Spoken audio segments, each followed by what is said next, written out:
drill is a tool primarily used for making round holes. The most common form of corded drill is the pistol grip. Power in corded drills is typically supplied by a universal motor, used for its high power-to-weight ratio.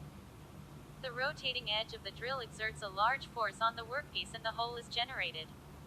The fan in the setup is mounted onto the motor shaft for air regulation and cooling.